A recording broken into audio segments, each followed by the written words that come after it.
Today is Thursday, December 7th. We'll tell you about the latest shooting on an American college campus and who investigators say was behind it.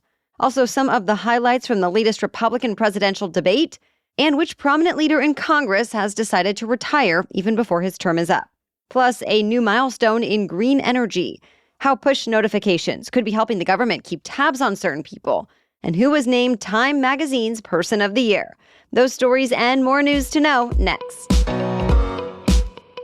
Welcome to The Newsworthy. All the day's news in around 10 minutes. Fast, fair, fun, and on the go. I'm Erica Mandy. Thanks so much for being here. You ready? Let's do this.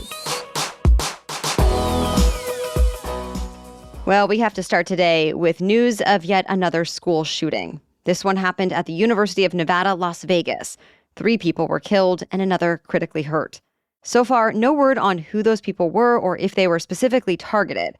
But the AP cites a law enforcement source at this point who said the shooter was a professor from East Carolina University who unsuccessfully tried to get a job at UNLV. Police say the gunman was killed in a shootout with officers shortly after the original shots were fired. And now they say there's no more threat to the community. Those students and faculty who survived are still dealing with the trauma and shock. They were alerted to the emergency when UNLV posted online, "This is not a test, run, hide, fight." And now many are telling stories of doing just that. Classes were canceled through the end of the week. 4 Russian soldiers are now facing war crimes charges here in the U.S. They're accused of abducting and torturing an American citizen who was living in Ukraine when Russia invaded. We won't detail the disturbing accusations, but amazingly, the American is still alive and back in the U.S. This is the first time the U.S. has brought an indictment based on a war crime statute that was passed nearly 30 years ago. But all of the suspects are still at large, and reports say the chances they're captured and turned over to American authorities are low. Still, the U.S. Attorney General says he expects to launch more war crimes cases. There are investigations still happening into the war in Ukraine and the Hamas attack in Israel that killed more than 30 Americans. The U.S. Coast Guard is promising reforms in the wake of a scathing internal review. It found too many members don't feel safe and their trust in leadership is fading. This was all sparked by reports of sexual assault and harassment. And now the review says there needs to be a greater focus on stopping inappropriate or unhealthy behavior at the earliest stages. Also, the commandment of the Coast Guard says, from now on, there will be better training, increased oversight, services to support victims, and more. Still, some lawmakers say the review fell short, and that there should have been people held accountable for past misconduct. To that, Coast Guard leaders say investigations are ongoing. In other military news, the Pentagon has grounded an entire fleet of helicopters in the wake of a deadly crash. An Air Force Special Ops team died when they crashed off the coast of Japan, and a preliminary investigation found something went wrong with the aircraft. That same aircraft has been blamed for a few other deadly crashes in the past. So the Air Force, Navy, and Marines took the extraordinary step of taking hundreds of them out of service, at least until they can get some answers. Republican presidential candidates faced off in what could be their final debate before voting season begins.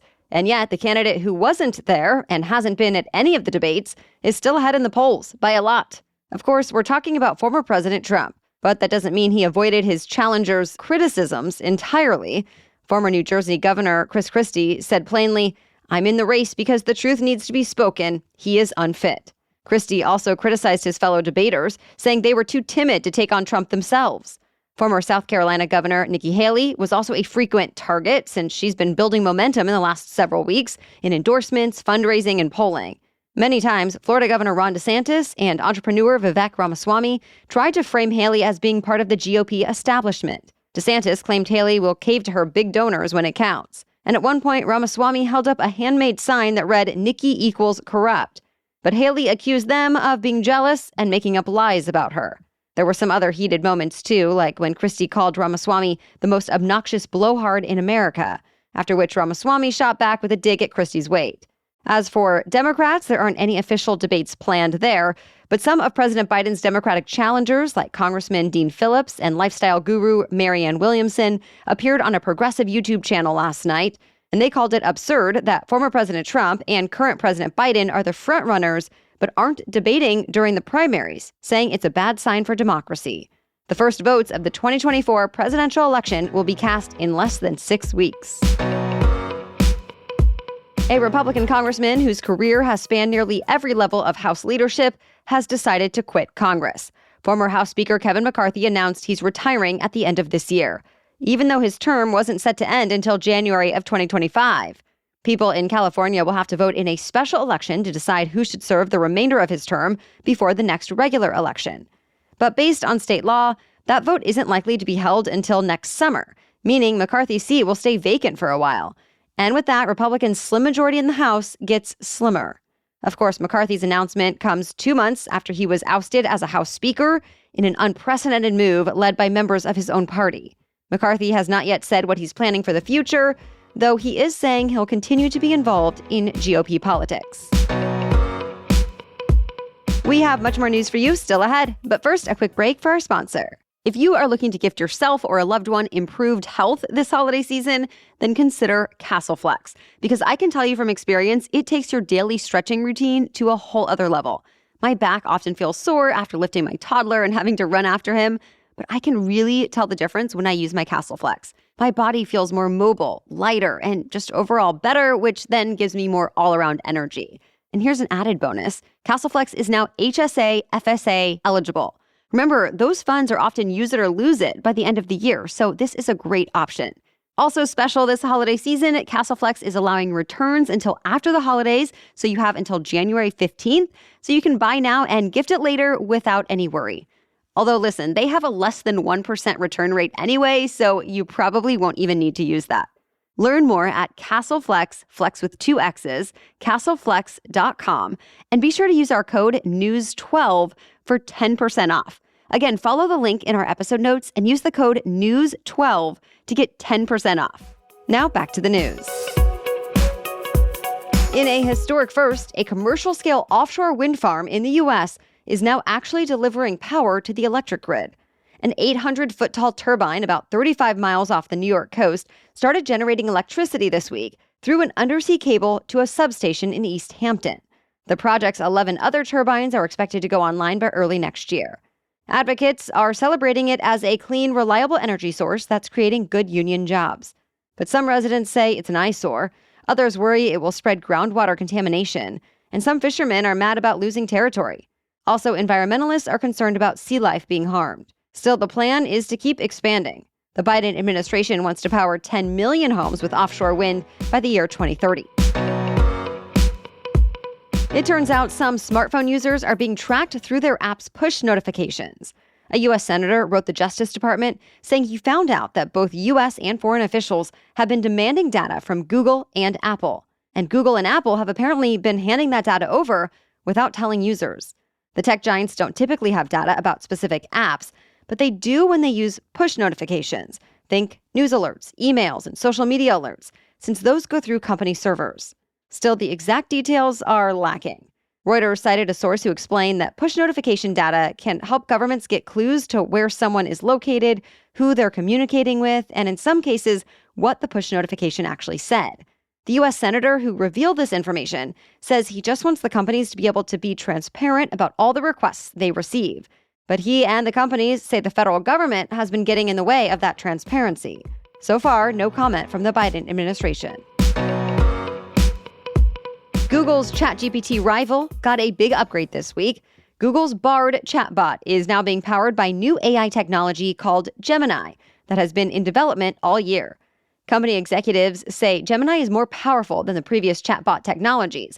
And with that, Google says it should be able to generate more accurate responses and will be better at reasoning, brainstorming, writing, and planning. Next, Gemini should be able to analyze images and sounds. Or it could translate charts, tables, or graphs. Or it could summarize a video or audio clip. The plan is for Bard to be updated with those skills next year.